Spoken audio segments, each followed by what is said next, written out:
ਸਨਮਾਨਯੋਗ ਗੁਰੂ ਨਿਵਾਜੀ ਸਾਧ ਸੰਗਤ ਜੀਓ,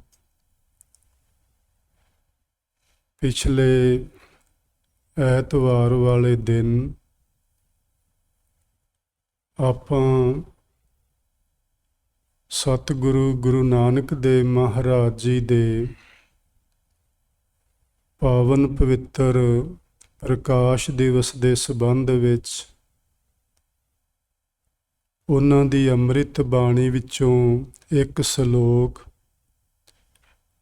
ਜੋ 1240 ਸ੍ਰੀ ਗੁਰੂ ਗ੍ਰੰਥ ਸਾਹਿਬ ਜੀ ਦੇ ਪੰਨਾ ਨੰਬਰ 'ਤੇ ਦਰਜ ਹੈ, ਉਸ ਨੂੰ ਆਪਾਂ ਸਮਝ ਰਹੇ ਸਾਂ। ਇਸ ਸ਼ਲੋਕ ਦਾ ਕੁਛ ਭਾਗ ਰਹਿ ਗਿਆ ਸੀ, ਜਿਸ ਨੂੰ ਅੱਜ ਆਪਾਂ ਸਮਝਣ ਦੀ ਕੋਸ਼ਿਸ਼ ਕਰਨੀ ਹੈ। ਇਸ ਸ਼ਲੋਕ ਵਿੱਚ ਗੁਰੂ ਨਾਨਕ ਦੇਵ ਮਹਾਰਾਜ ਜੀ ਨੇ ਸਾਨੂੰ ਇਹ ਗੱਲ ਸਮਝਾਈ ਹੈ ਕਿ ਅਸੀਂ ਆਪਣੇ ਆਤਮਿਕ ਜੀਵਨ ਨੂੰ ਪਵਿੱਤਰ ਕਿਵੇਂ ਕਰ ਸਕਦੇ ਹਾਂ, ਸੁੱਚਾ ਤੇ ਸੱਚਾ ਕਿਵੇਂ ਬਣਾ ਸਕਦੇ ਹਾਂ। ਪੁਰਾਣੇ ਸਮੇਂ ਵਿੱਚ ਵੀ ਤੇ ਅੱਜ ਵੀ ਕੁਛ ਲੋਕ ਇਹੋ ਜਿਹੇ ਸਨ ਜਿਹੜੇ ਆਪਣੇ ਆਪ ਨੂੰ ਧਾਰਮਿਕ ਅਖਵਾਉਂਦੇ ਸਨ ਤੇ ਉਹ ਸਿਰਫ ਬਾਹਰੋਂ ਨਹਾ ਧੋ ਕੇ, ਕੁਰਲੀਆਂ ਕਰਕੇ, ਚੁਲੀਆਂ ਪਾਣੀ ਦੀਆਂ ਭਰ ਕੇ ਉਹ ਆਪਣੇ ਆਪ ਨੂੰ ਦੂਜਿਆਂ ਨਾਲੋਂ ਸੁੱਚਾ ਮੰਨਦੇ ਸਨ, ਪਵਿੱਤਰ ਮੰਨਦੇ ਸਨ। ਗੁਰੂ ਸਾਹਿਬ ਜੀ ਨੇ ਆਖਿਆ ਵੀ ਇਹਨਾਂ ਚੁਲੀਆਂ ਭਰਨ ਦੇ ਨਾਲ ਕੋਈ ਵੀ ਮਨੁੱਖ ਆਤਮਿਕ ਤੌਰ 'ਤੇ ਸੁੱਚਾ ਨਹੀਂ ਹੋ ਸਕਦਾ।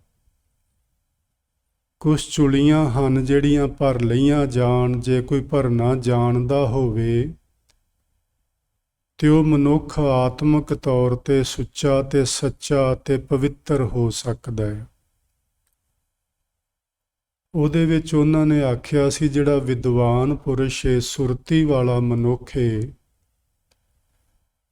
ਉਹਨੂੰ ਚਾਹੀਦਾ ਕਿ ਉਹ ਗਿਆਨ ਦੀ ਚੁਲੀ ਭਰੇ। ਗਿਆਨ ਦਾ ਮਤਲਬ ਹੁੰਦਾ ਹੈ ਕੇਵਲ ਇਹ ਨਹੀਂ ਕਿ ਕਿਤਾਬ ਪੜ੍ਹ ਲਈ ਜਾਂ ਕਿਸੇ ਕੋਲੋਂ ਸੁਣ ਲਿਆ ਤੇ ਗਿਆਨ ਹੋ ਗਿਆ। ਗਿਆਨ ਦਾ ਮਤਲਬ ਇਹਦੇ ਨਾਲ ਵਿਚਾਰ ਸ਼ਬਦ ਜੁੜਿਆ ਹੋਇਆ ਹੈ। ਬਾਵਰੇ ਤੈਂ ਗਿਆਨ ਵਿਚਾਰ ਨਾ ਪਾਇਆ, ਬਿਰਥਾ ਜਨਮ ਗਵਾਇਆ। ਕੱਲਾ ਗਿਆਨ ਤੇ ਸਾਨੂੰ ਸਭਨਾਂ ਨੂੰ ਹੀ ਬਥੇਰਾ ਹੈ। ਕਿਸੇ ਬੰਦੇ ਨੂੰ ਪੁੱਛ ਕੇ ਵੇਖੋ, ਤੁਹਾਨੂੰ ਇੱਕ ਦੀਆਂ ਅੱਗੋਂ ਚਾਰ ਸੁਣਾਉਂਦਾ। ਗਿਆਨ ਦੀ ਕਮੀ ਕਿਸੇ ਕੋਲ ਨਹੀਂ। ਜੇ ਕੋਈ ਕਮੀ ਹੈ ਤੇ ਉਹ ਗਿਆਨ ਵਿਚਾਰਨ ਦੀ ਕਮੀ ਹੈ। ਉਸ ਨੂੰ ਵਿਚਾਰ ਕੇ ਆਪਣੇ ਜੀਵਨ ਵਿੱਚ ਉਹਨੂੰ ਲਾਗੂ ਕਰਨਾ, ਉਸ ਨੂੰ ਗਿਆਨ ਆਖੀਦਾ ਹੈ।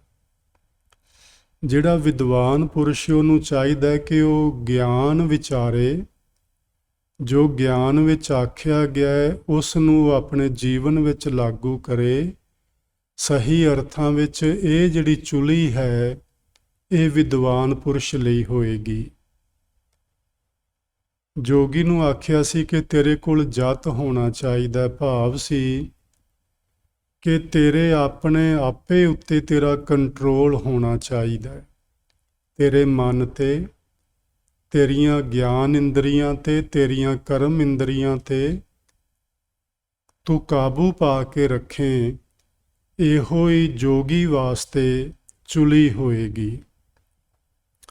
ਬ੍ਰਾਹਮਣ ਚੁਲੀ ਸੰਤੋਖ ਕੀ। ਆਪਾਂ ਉਸ ਦਿਨ ਸਮਝਿਆ ਸੀ ਕਿ ਬ੍ਰਾਹਮਣ ਵੀਰ ਕਿਸ ਤਰ੍ਹਾਂ ਮਨੁੱਖਤਾ ਨੂੰ ਧਰਮ ਦੇ ਨਾਂ ਹੇਠਾਂ ਲੁੱਟ ਕੇ ਖਾ ਰਿਹਾ ਸੀ। ਅੱਜ ਵੀ ਗੁਰੂ ਜੀ ਨੇ ਆਖਿਆ ਸੀ ਕਿ ਤੈਨੂੰ ਸੰਤੋਖ ਹੋਣਾ ਚਾਹੀਦਾ। ਜਿੰਨਾ ਚਿਰ ਤੇਰੇ ਅੰਦਰ ਸੰਤੋਖ ਨਹੀਂ ਆਉਂਦਾ, ਓਨਾ ਚਿਰ ਭਾਵੇਂ ਤੂੰ ਲੱਖਾਂ ਮੰਤਰ ਪੜ੍ਹਦਾ ਰਹੇ, ਤੇਰਾ ਜੀਵਨ ਪਵਿੱਤਰ ਨਹੀਂ ਹੋ ਸਕੇਗਾ। ਅੱਗੇ ਗੁਰੂ ਜੀ ਨੇ ਗ੍ਰਸਤੀ ਦੀ ਗੱਲ ਕੀਤੀ ਸੀ, ਜਿੱਥੇ ਜਾ ਕੇ ਆਪਾਂ ਇਸ ਵਿਚਾਰ ਨੂੰ ਸਮਾਪਤ ਕੀਤਾ ਸੀ। ਗਿਰਹੀ ਕਾ ਸਤ ਦਾਨ, ਇਹ ਦੋ ਬਚਨ ਨੇ ਜੀ, ਸਤ ਅਤੇ ਦਾਨ। ਇਹ ਜਿਹੜਾ ਸਤ ਸ਼ਬਦ ਏ, ਇਹਦਾ ਮਤਲਬ ਆਪਾਂ ਸਮਝਿਆ ਸੀ ਕਿ ਉੱਚਾ ਆਚਰਣ, ਤੇ ਉੱਚੇ ਆਚਰਣ ਵਿੱਚ ਬਹੁਤ ਸਾਰੀਆਂ ਚੀਜ਼ਾਂ ਆਉਂਦੀਆਂ ਨੇ। ਦਇਆ, ਧਰਮ, ਸਤ, ਸੰਤੋਖ, ਸਹਿਜਤਾ, ਅਡੋਲਤਾ, ਸਰਲਤਾ, ਸਾਦਗੀ, ਇਹ ਸਾਰੀਆਂ ਚੀਜ਼ਾਂ ਉੱਚੇ ਆਚਰਣ ਵਿੱਚ ਆਉਂਦੀਆਂ ਨੇ। ਇਹਦੇ ਨਾਲ ਨਾਲ ਨਾਮ ਜਪਣਾ, ਬੰਦਗੀ ਕਰਨਾ, ਚੰਗੇ ਕਰਮ ਕਮਾਉਣਾ, ਪਰਉਪਕਾਰੀ ਹੋਣਾ, ਇਹ ਸਾਰਾ ਕੁਛ ਸਤ ਵਿੱਚ ਆਉਂਦਾ ਹੈ। ਸੋ ਉੱਚਾ ਆਚਰਣ ਰੱਖਣਾ ਗ੍ਰਸਤੀ ਮਨੁੱਖ ਨੇ। ਤੇ ਦੂਸਰਾ ਬਚਨ ਸੀ ਗੁਰੂ ਜੀ ਦਾ ਦਾਨ। ਦਾਨ ਵਾਸਤੇ ਉਹਨਾਂ ਨੇ ਆਖਿਆ ਸਾਨੂੰ ਗੁਰਬਾਣੀ ਵਿੱਚ, ਘਾਲ ਖਾਏ ਕਿਛ ਹੱਥੋਂ ਦੇ, ਨਾਨਕ ਰਾਹ ਪਛਾਣੈ ਸੇ। ਘਾਲ ਖਾਏ ਤੋਂ ਮਤਲਬ ਹੁੰਦਾ ਕਿ ਆਪਣੀ ਮਿਹਨਤ ਕਰੇ, ਲੋਕਾਂ ਦੇ ਮੂੰਹ ਵੱਲ ਨਾ ਵੇਖੇ, ਲੋਕਾਂ ਦੀ ਜੇਬ ਵੱਲ ਨਾ ਤੱਕੇ, ਲੋਕਾਂ ਦੇ ਘਰਾਂ ਤੇ ਬੰਗਲਿਆਂ ਵੱਲ ਨਾ ਵੇਖੇ, ਆਪਣੀ ਮਿਹਨਤ ਕਰੇ, ਮੁਸ਼ੱਕਤ ਘਾਲੇ, ਤੇ ਜੋ ਉਹਦੇ ਤੋਂ ਵੀ ਪ੍ਰਾਪਤ ਹੋਵੇ ਉਹਦੇ ਨਾਲ ਆਪਣਾ ਤੇ ਆਪਣੇ ਪਰਿਵਾਰ ਦਾ ਗੁਜ਼ਾਰਾ ਕਰੇ। ਤੇ ਫਿਰ ਦਾਨ ਦਾ ਇੱਥੇ ਮਤਲਬ ਆਪਾਂ ਸਮਝਿਆ ਸੀ ਸੇਵਾ। ਉਹ ਜੋ ਕੁਛ ਪ੍ਰਾਪਤ ਹੋਇਆ ਉਹਦੇ ਵਿੱਚੋਂ ਲੋੜਵੰਦਾਂ ਦੀ ਸਹਾਇਤਾ ਕਰੇ। ਇਸ ਨੂੰ ਗੁਰਮਤਿ ਵਿੱਚ ਦਾਨ ਆਖਿਆ ਜਾਂਦਾ ਹੈ। ਸੋ ਇੱਥੋਂ ਤੱਕ ਆਪਾਂ ਗੱਲ ਉਦਣ ਸਮਝ ਲਈ ਸੀ ਕਿ ਸਾਨੂੰ ਗ੍ਰਸਤੀ ਬੰਦੇ ਨੂੰ ਆਪਣਾ ਜੀਵਨ ਕਿਹੋ ਜਿਹਾ ਬਣਾਉਣਾ ਚਾਹੀਦਾ ਹੈ। ਜੇ ਗ੍ਰਸਤੀ ਬੰਦੇ ਕੋਲ ਆ ਦੋ ਗੁਣ ਹੋ ਜਾਣ, ਇੱਕ ਉਹ ਉੱਚੇ ਆਚਰਨ ਵਾਲਾ ਹੋ ਜਾਏ, ਦੂਜਾ ਉਹਦੇ ਜੀਵਨ ਵਿੱਚ ਸੇਵਾ ਦੀ ਭਾਵਨਾ ਆ ਜਾਏ, ਫਿਰ ਗੁਰੂ ਜੀ ਦਾ ਮੰਨਣਾ ਹੈ ਕਿ ਉਹ ਪਵਿੱਤਰ ਜੀਵਨ ਵਾਲਾ ਮਨੁੱਖ ਬਣ ਸਕਦਾ ਹੈ। ਜੇ ਕਿਸੇ ਮਨੁੱਖ ਵਿੱਚ ਇਹ ਦੋ ਗੁਣ ਆ ਜਾਣ ਤਾਂ। ਅੱਗੇ ਆਪਾਂ ਸਮਝਦੇ ਹਾਂ ਰਾਜੇ ਚੁਲੀ ਨਿਆਮ ਕੀ। ਰਾਜੇ ਦਾ ਜੀਵਨ ਪਵਿੱਤਰ ਬਣ ਸਕਦਾ ਹੈ ਜੇਕਰ ਉਹ ਆਪਣੇ ਜੀਵਨ ਵਿੱਚ ਨਿਆਂਕਾਰੀ ਹੋਵੇ। ਜੇ ਉਹ ਨਿਆਂ ਕਰਨਾ ਜਾਣਦਾ ਹੋਵੇ, ਪਬਲਿਕ ਦੇ ਨਾਲ ਨਿਆਂ ਕਰਦਾ ਹੋਵੇ। ਜਿਵੇਂ ਅੱਜ ਕੱਲ੍ਹ ਦੇ ਰਾਜੇ ਆਪਾਂ ਵੇਖਦੇ ਹਾਂ, ਇਹ ਨਿਆਂ ਕਰਦੇ ਤੇ ਹਨ, ਪਰ ਉਹਦੇ ਹੱਕ ਵਿੱਚ ਹੀ ਕਰਦੇ ਨੇ ਜਿਹਦਾ ਉਹਨਾਂ ਦੇ ਉੱਤੇ ਵੱਡਾ ਪ੍ਰਭਾਵ ਹੋਵੇ।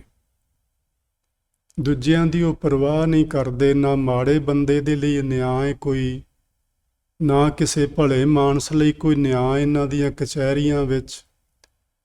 ਬਸ ਡੰਡੇ ਵਾਲੇ ਦੇ ਲਈ ਇਹਨਾਂ ਕੋਲ ਨਿਆਂ ਹੁੰਦਾ ਹੈ। ਜਿਹਦਾ ਡੰਡਾ ਤਕੜਾ ਹੈ ਉਹਦੇ ਹੱਕ ਵਿੱਚ ਇਹ ਸਾਰਾ ਕੁਝ ਕਰਨ ਨੂੰ ਰਾਜ਼ੀ ਹੁੰਦੇ ਨੇ। ਤੇ ਜਿਹਦੇ ਕੋਲ ਤਾਕਤ ਨਾ ਹੋਵੇ, ਉਹ ਬੇਸ਼ੱਕ ਕਿੰਨਾ ਵੀ ਸੱਚਾ ਸੁੱਚਾ ਆਦਮੀ ਹੋਵੇ, ਉਹਨੂੰ ਫੜ ਕੇ ਜੇਲ੍ਹਾਂ 'ਚ ਬੰਦ ਕੀਤਾ ਹੁੰਦਾ।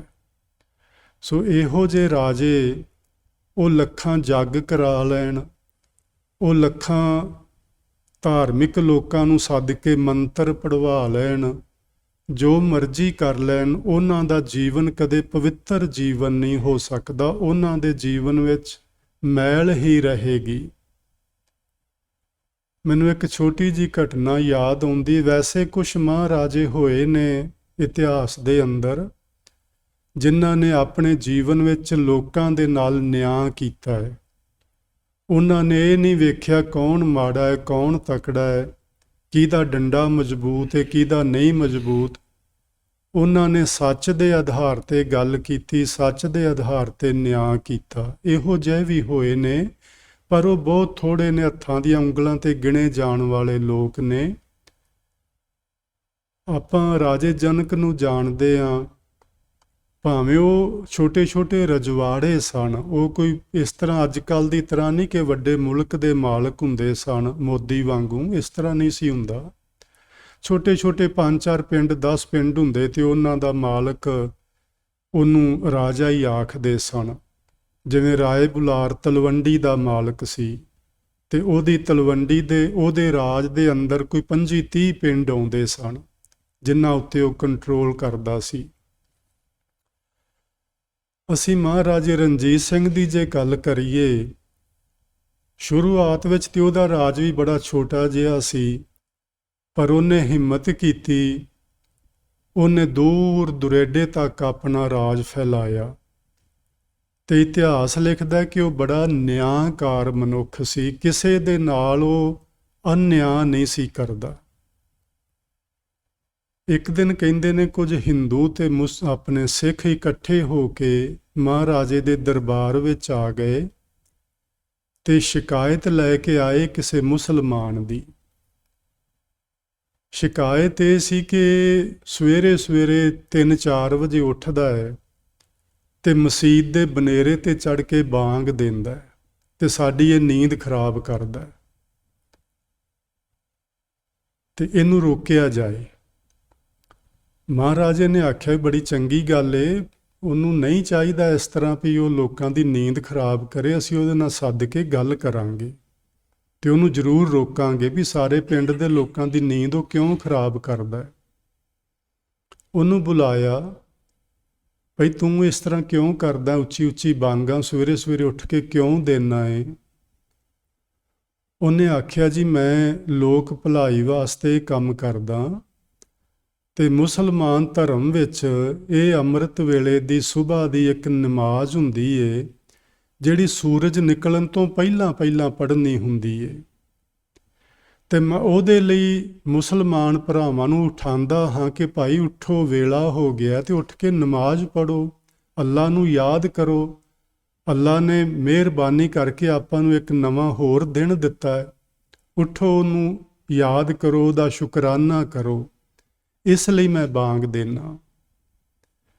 ਮਹਾਰਾਜੇ ਨੇ ਉਹਦੀ ਵੀ ਗੱਲ ਸੁਣੀ, ਪਹਿਲਿਆਂ ਦੀ ਵੀ ਗੱਲ ਸੁਣੀ ਸੀ ਤੇ ਪਹਿਲਿਆਂ ਨੂੰ ਸੱਦ ਕੇ ਆਖਣ ਲੱਗੇ, ਮਹਾਰਾਜਾ ਸਾਹਿਬ ਵੀ ਇਸ ਤਰ੍ਹਾਂ ਗੱਲ ਏ, ਮੈਂ ਉਸ ਬੰਦੇ ਨੂੰ, ਉਸ ਮੁੱਲਾ ਨੂੰ ਮੈਂ ਬਾਂਗ ਦੇਣੋਂ ਬੰਦ ਕਰ ਦਿਆਂਗਾ, ਪਰ ਤੁਸੀਂ ਇੱਕ ਕੰਮ ਮੇਰੇ ਆਖੇ ਲੱਗ ਕੇ ਕਰੋ। ਉਹ ਕੰਮ ਇਹ ਕਿ ਸਵੇਰੇ ਸਵੇਰੇ ਅੰਮ੍ਰਿਤ ਵੇਲੇ ਜਿੰਨੇ ਵਜੇ ਉਹ ਬਾਂਗ ਦਿੰਦਾ ਹੈ ਓਨੇ ਵਜੇ ਤੁਸੀਂ ਆਪ ਉੱਠ ਕੇ ਹਰ ਮੁਸਲਮਾਨ ਦੇ ਘਰੇ ਜਾ ਕੇ ਉਹਨਾਂ ਨੂੰ ਉਠਾ ਕੇ ਆਇਆ ਕਰੋ।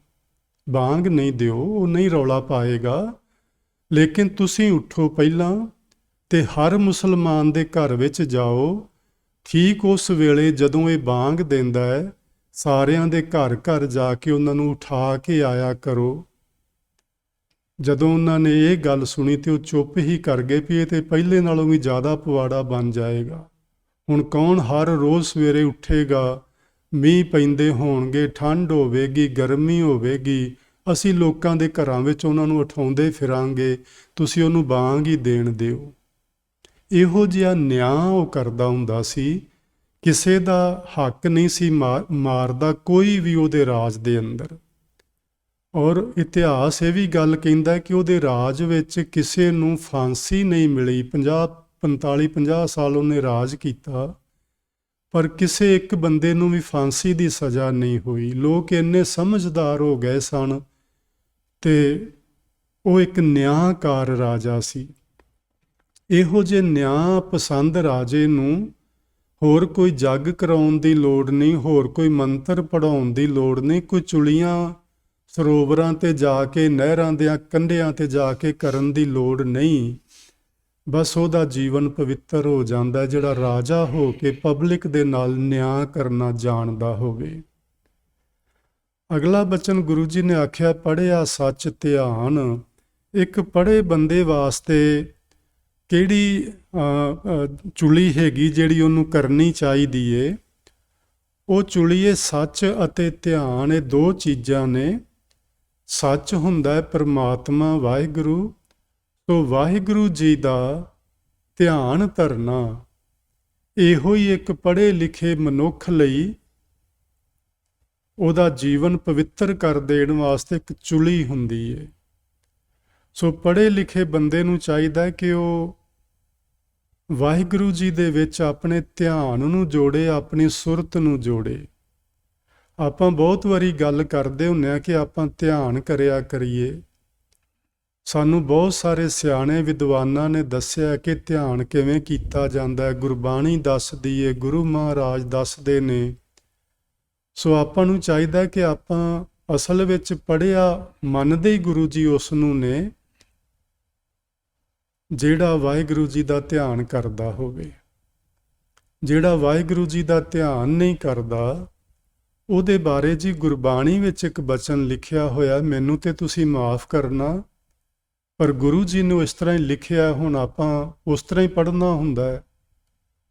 ਉਹਨਾਂ ਲਿਖਿਆ ਕਿ ਪੜ੍ਹਿਆ ਮੂਰਖ ਆਖੀਐ, ਜਿਤ ਲੱਭ ਲੋਭ ਅਹੰਕਾਰ।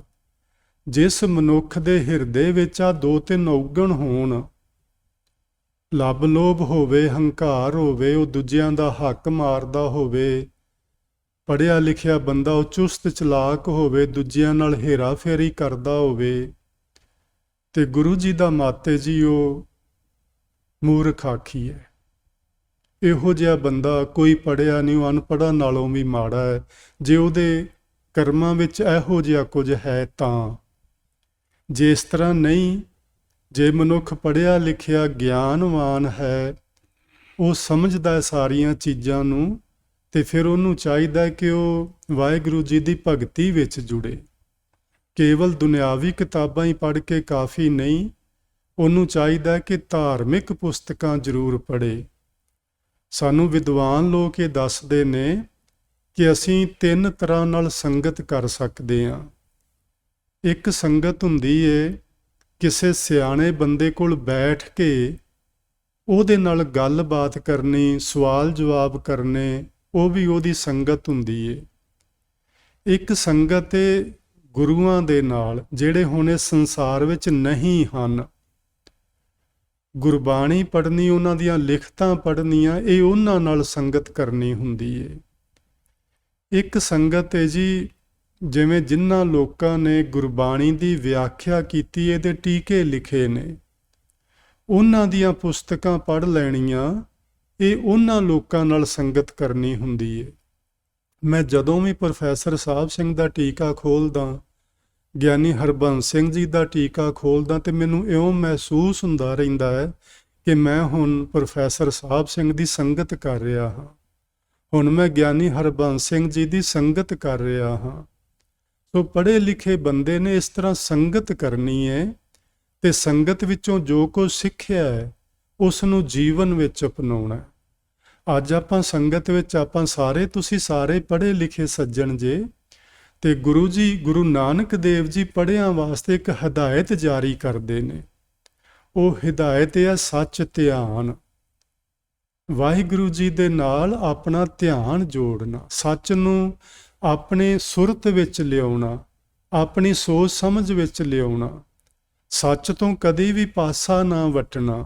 ਭਾਵੇਂ ਸੱਚ ਹੁੰਦਾ ਤੇ ਜੀ ਔਖਾ ਹੈ, ਆਖਣ ਔਖਾ ਸਾਚਾ ਨਾਉ, ਉਹ ਵੀ ਔਖਾ ਹੈ, ਵਾਹਿਗੁਰੂ ਜੀ ਦੀ ਭਗਤੀ ਕਰਨੀ ਵੀ, ਤੇ ਜੀਵਨ ਵਿੱਚ ਜ਼ਿੰਦਗੀ ਜਿਉਂਦਿਆਂ ਸੱਚ ਨੂੰ ਜੀਵਨ ਵਿੱਚ ਅਪਣਾ ਲੈਣਾ, ਜਾਂ ਸੱਚ ਦੇ ਆਧਾਰ ਤੇ ਜ਼ਿੰਦਗੀ ਜਿਉਣੀ, ਇਹ ਵੀ ਕੋਈ ਆਸਾਨ ਕੰਮ ਨਹੀਂ, ਇਹ ਵੀ ਬੜਾ ਹੀ ਔਖਾ ਹੈ। ਲੇਕਿਨ ਗੁਰੂ ਸਾਹਿਬ ਦਾ ਇਹ ਹੁਕਮ ਹੈ, ਸਾਨੂੰ ਆਦੇਸ਼ ਹੈ ਕਿ ਭਾਈ ਜੇ ਤੁਸੀਂ ਪੜ੍ਹੇ ਲਿਖੇ ਹੋ ਤੇ ਫਿਰ ਸੱਚ ਨੂੰ ਆਪਣੇ ਧਿਆਨ ਵਿੱਚ ਲਿਆਓ, ਸੱਚ ਤੋਂ ਕਦੀ ਮੁੱਖ ਨਾ ਮੋੜੋ। ਅੱਗੇ ਗੁਰੂ ਜੀ ਨੇ ਆਖਿਆ ਕਿ ਇਹ ਜਿਹੜਾ ਨਾ ਪਾਣੀ, ਚਿੱਤ ਨਾ ਧੋਪਈ, ਚੁੱਲੀ ਭਰਦੇ ਸੀ, ਕੁਛ ਪਾਣੀ ਪੀਤਾ ਜਾਂਦਾ, ਕੁਛ ਉਹ ਬਾਹਰ ਕੁਰਲੀ ਕਰ ਦਿੰਦੇ, ਤੇ ਚਿੱਤ ਜਿਹੜਾ ਹੈ ਨਾ ਸਾਡੇ ਅੰਤਸ਼ਕਰਨ ਦਾ ਹਿੱਸਾ ਹੈ। ਸਾਡੇ ਅੰਤਸ਼ਕਰਨ ਵਿੱਚ 4 ਚੀਜ਼ਾਂ ਹੁੰਦੀਆਂ ਨੇ, ਮਨ, ਬੁੱਧ, ਚਿੱਤ ਤੇ ਅਹੰਕਾਰ। ਇਹ 4 ਚੀਜ਼ਾਂ ਮਿਲਾ ਕੇ ਸਾਡਾ ਅੰਤਸ਼ਕਰਨ ਬਣਦਾ ਹੈ। ਮਨ ਹੁੰਦਾ ਜਿੱਥੋਂ ਫੁਰਨੇ ਉੱਠਦੇ ਨੇ, ਚਿੱਤ ਹੁੰਦਾ ਜਿਹੜਾ ਸਾਡੀਆਂ ਚੀਜ਼ਾਂ ਅਸੀਂ ਸੁਣੀਆਂ ਨੇ, ਪੜ੍ਹੀਆਂ ਨੇ, ਮਹਿਸੂਸ ਕੀਤੀਆਂ ਨੇ, ਉਹਨਾਂ ਨੂੰ ਕਿਤੇ ਪਿੱਛੇ ਦਿਮਾਗ ਵਿੱਚ ਸਟੋਰ ਕਰਕੇ ਰੱਖਦਾ, ਚੇਤਾ ਜਿਹਨੂੰ ਆਪਾਂ ਆਖਦੇ ਹਾਂ। ਬੁੱਧ ਹੁੰਦੀ ਏ ਜਿਹੜੀ ਸਾਨੂੰ ਇੱਕ ਨਿਰਣਾ ਕਰਕੇ ਸੁਣਾਉਂਦੀ ਏ ਵੀ ਆਹ ਚੀਜ਼ ਮਾੜੀ ਏ, ਇਹ ਛੱਡ ਦੇ, ਇਹ ਨਹੀਂ ਕਰਨੀ, ਆਹ ਚੀਜ਼ ਬੜੀ ਚੰਗੀ ਏ, ਸਾਡੇ ਕਰਨ ਗੋਚਰੀ ਏ, ਕਰਨ ਯੋਗ ਏ, ਸਾਨੂੰ ਕਰ ਲੈਣੀ ਚਾਹੀਦੀ, ਉਸ ਨੂੰ ਬੁੱਧ ਆਖਦੇ ਨੇ। ਹੰਕਾਰ, ਆ ਜਿਹੜੀਆਂ ਪਹਿਲੀਆਂ 3 ਚੀਜ਼ਾਂ ਨੇ। ਜਿਹੜਾ ਬੰਦਾ ਆਪਣੇ ਅੰਦਰੋਂ ਕਹਿੰਦਾ ਹੈ ਨਾ, ਇਹ ਮੈਂ ਵਿਚਾਰ ਕੀਤੀ, ਇਹ ਮੈਂ ਫੈਸਲਾ ਲਿਆ, ਇਹ ਮੇਰੇ ਚੇਤੇ ਵਿੱਚ ਗੱਲ ਸੀ, ਇਹ ਪਹਿਲੀਆਂ 3 ਚੀਜ਼ਾਂ ਜਿਹੜੀਆਂ ਅਸੀਂ ਮੈਂ ਨਾਲ ਜੋੜਦੇ ਹਾਂ, ਇਸ ਨੂੰ ਹੰਕਾਰ ਆਖਦੇ ਨੇ।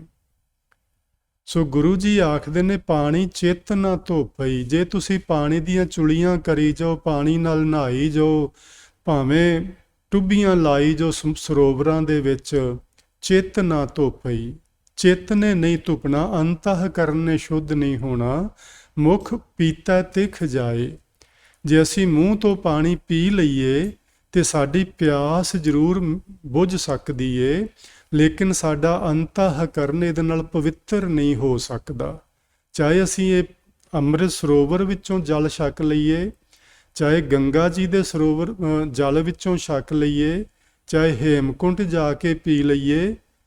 ਵੈਸੇ ਤੇ ਇਹ ਵੀ ਆਪਾਂ ਸੁਣਿਆ ਹੀ ਹੈ ਵੀ ਜਦੋਂ ਕੋਈ ਪ੍ਰਾਣੀ ਅਕਾਲ ਚਲਾਣਾ ਕਰ ਜਾਏ ਤੇ ਹਿੰਦੂ ਪਰਿਵਾਰਾਂ ਵਿੱਚ ਉਹਦੇ ਮੂੰਹ ਵਿੱਚ ਗੰਗਾ ਦਾ ਜਲ ਪਾਇਆ ਜਾਂਦਾ ਹੈ।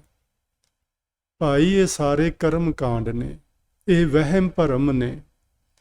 ਇਸ ਤਰ੍ਹਾਂ ਕਰਨ ਨਾਲ ਕੁਝ ਵੀ ਨਹੀਂ ਹੁੰਦਾ, ਚਾਹੇ ਗੰਗਾ ਦਾ ਜਲ ਹੋਵੇ, ਚਾਹੇ ਅੰਮ੍ਰਿਤਸਰ ਦਾ ਹੋਵੇ। ਮਰਨ ਤੋਂ ਬਾਅਦ ਕੁਝ ਨਹੀਂ ਉਹਨੇ ਸਵਾਰਨਾ, ਤੇ ਜਿਉਂਦਿਆਂ ਵੀ ਉਹਨੇ ਕੁਝ ਨਹੀਂ ਸਵਾਰਨਾ ਜੇ ਆ ਵਿਚਾਰ ਸਾਡੇ ਅੰਦਰ ਨਾ ਗਈ ਗੁਰੂਆਂ ਦੀ। ਤੇ ਇਹ ਗੁਰੂ ਮਹਾਰਾਜ ਦੀ ਵਿਚਾਰ ਹੀ ਸਾਡੇ ਜੀਵਨ ਵਿੱਚ ਤਬਦੀਲੀ ਲਿਆਏਗੀ। ਇਸ ਵਿਚਾਰ ਨੇ ਹੀ ਸਾਡੇ ਜੀਵਨ ਨੂੰ ਸੱਚ ਵਾਲੇ ਪਾਸੇ ਨੂੰ ਪ੍ਰੇਰਨਾ ਕਰਨੀ ਹੈ ਤੇ ਮੋੜਾ ਦੇਣਾ ਹੈ। ਪਾਣੀ ਚਿੱਤ ਨਾ ਧੋਪਈ, ਮੁਖ ਪੀਤਾ ਤਿਖ ਜਾਏ। ਪਾਣੀ ਪਿਤਾ ਜਗਤ ਕਾ, ਫਿਰ ਪਾਣੀ ਸਭ ਖਾਏ।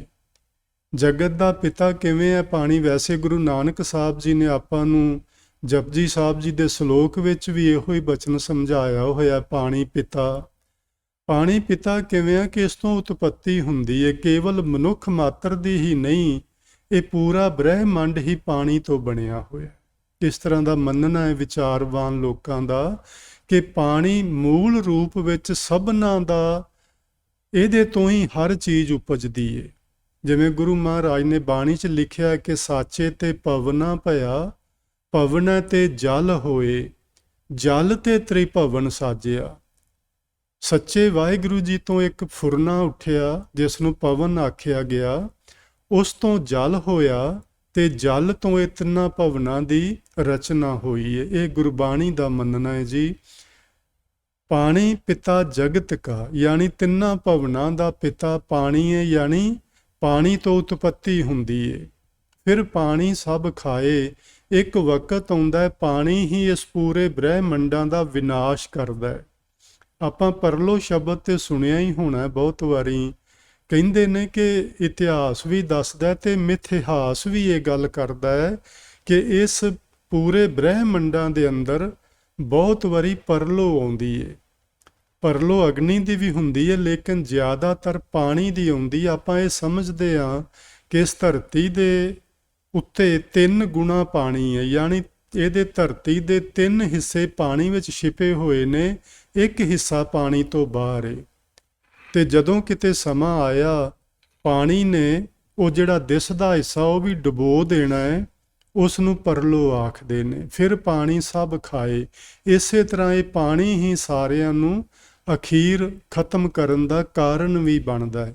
ਇਸ ਤੋਂ ਹੀ ਉਤਪੱਤੀ ਹੁੰਦੀ ਹੈ ਤੇ ਇਸ ਤੋਂ ਹੀ ਵਿਨਾਸ਼ ਹੁੰਦਾ ਹੈ ਇਹਨਾਂ ਖੰਡਾਂ ਬ੍ਰਹਿਮੰਡਾਂ ਦਾ। ਸੋ ਇਹ ਮੰਨਣਾ ਹੈ ਜੀ ਗੁਰੂ ਨਾਨਕ ਦੇਵ ਮਹਾਰਾਜ ਜੀ ਦਾ। ਤੇ ਸਾਨੂੰ ਉਹਨਾਂ ਨੇ ਇਹ ਗੱਲ ਸਮਝਾਈ ਹੈ ਕਿ ਦੇਖੋ, ਪਾਣੀ ਪੀਣ ਦੇ ਨਾਲ ਤੁਹਾਡੀ ਪਿਆਸ ਤਾਂ ਜ਼ਰੂਰ ਮਿਟੇਗੀ, ਤੁਸੀਂ ਬਾਹਰੀ ਤੌਰ ਤੇ ਸਰੀਰ ਨੂੰ ਸਾਫ਼ ਵੀ ਜ਼ਰੂਰ ਕਰ ਪਾਓਗੇ, ਲੇਕਿਨ ਜੇ ਤੁਸੀਂ ਆਖੋ ਕਿ ਪਾਣੀ ਚੁਲੀਆਂ ਕਰਨ ਦੇ ਨਾਲ ਸਾਡਾ ਅੰਤਸ਼ਕਰਨ ਸ਼ੁੱਧ ਹੋ ਜਾਏਗਾ, ਭਾਈ ਉਹ ਨਹੀਂ ਜੇ ਹੋਣਾ। ਉਹ ਸਾਨੂੰ ਕੁਝ ਗੁਣ ਧਾਰਨ ਕਰਨੇ ਪੈਣੇ ਨੇ, ਜਿਹੜੇ ਗੁਰੂ ਮਹਾਰਾਜ ਜੀ ਨੇ ਅੱਜ ਸਾਨੂੰ ਇਸ ਸ਼ਲੋਕ ਰਾਹੀਂ ਸਮਝਾਏ ਨੇ। ਰਾਜੇ ਵਾਸਤੇ ਕੀ ਗੁਣ ਹੋਣੇ ਚਾਹੀਦੇ ਨੇ, ਪੰਡਿਤ ਵਾਸਤੇ ਕਿਹੜੇ ਗੁਣ ਹੋਣੇ ਚਾਹੀਦੇ ਨੇ, ਪੜ੍ਹੇ ਲਿਖੇ ਵਿਦਵਾਨ ਸੱਜਣ ਲਈ ਕਿਹੜੇ ਗੁਣ ਹੋਣੇ ਚਾਹੀਦੇ ਨੇ, ਇੱਕ ਸੁਰਤੇ ਵਾਸਤੇ ਕਿਹੜੇ ਗੁਣ ਹੋਣੇ ਚਾਹੀਦੇ ਨੇ। ਆਪਾਂ ਉਹਨਾਂ ਗੁਣਾਂ ਨੂੰ ਧਾਰਨ ਕਰਕੇ ਜੀਵਨ ਵਿੱਚ ਅੱਗੇ ਵਧੀਏ, ਸੱਚ ਨੂੰ ਜ਼ਿੰਦਗੀ ਵਿੱਚ ਅਪਣਾਈਏ। ਸੱਚ ਨੇ ਹੀ ਸਾਡਾ ਬੇੜਾ ਪਾਰ ਕਰਨਾ ਹੈ। ਸਤਿਗੁਰੂ ਜੀ ਨੇ ਬਾਣੀ ਵਿੱਚ ਲਿਖਿਆ, ਸੱਚੋਂ ਉਰੈ ਸਭ ਕੋ ਉੱਪਰ ਸੱਚ ਆਚਾਰ। ਚੰਗਾ ਚਾਲ ਚੱਲਣ ਤੇ ਸੱਚ ਦੇ ਧਾਰਨੀ ਹੋਣਾ, ਬਸ ਇਹੋ ਹੀ ਸਾਡੇ ਜੀਵਨ ਦਾ ਭਲੇ ਦਾ ਸਬੱਬ ਬਣੇਗਾ ਜੇ ਆਪਾਂ ਕਰ ਪਾਏ ਤਾਂ। ਅੱਜ ਤੁਸੀਂ ਇੰਨੇ ਕੁ ਸ਼ਬਦ ਪ੍ਰਵਾਨ ਕਰਨਾ ਜੀ। ਐਤਵਾਰ ਨੂੰ ਆਪਾਂ ਜਿਹੜੇ ਗੁਰਬਾਣੀ ਦੇ ਸਿਰਲੇਖ ਸਮਝਦੇ ਆ ਰਹੇ ਸਾਂ, ਉਹਨਾਂ ਗੁਰਬਾਣੀ ਦੇ ਸਿਰਲੇਖਾਂ ਨੂੰ ਸਮਝਣ ਦੀ ਕੋਸ਼ਿਸ਼ ਕਰਾਂਗੇ। ਤੇ ਸ਼ੁੱਕਰਵਾਰ ਵਾਲੇ ਦਿਨ ਆਪਾਂ ਬਾਬਾ ਫਰੀਦ ਸਾਹਿਬ ਜੀ ਦੇ ਸ਼ਲੋਕਾਂ ਦੀ ਵਿਚਾਰ, ਜਿਵੇਂ ਲੜੀਵਾਰ ਆਪਾਂ ਕਰਦੇ ਆ ਰਹੇ ਸਾਂ, ਉਸ ਨੂੰ ਹੀ ਪ੍ਰਾਰੰਭ ਕਰਾਂਗੇ। ਇੰਨਿਆਂ ਸ਼ਬਦਾਂ ਨਾਲ ਬੇਅੰਤ ਪ੍ਰਕਾਰ ਦੀਆਂ ਹੋਈਆਂ ਭੁੱਲਾਂ ਦੀ ਖਿਮਾ ਬਖਸ਼ਿਸ਼ ਕਰਨਾ ਜੀ। ਪਿਆਰ ਨਾਲ ਆਖੋ, ਵਾਹਿਗੁਰੂ ਜੀ ਕਾ ਖਾਲਸਾ, ਵਾਹਿਗੁਰੂ ਜੀ ਕੀ ਫਤਿਹ।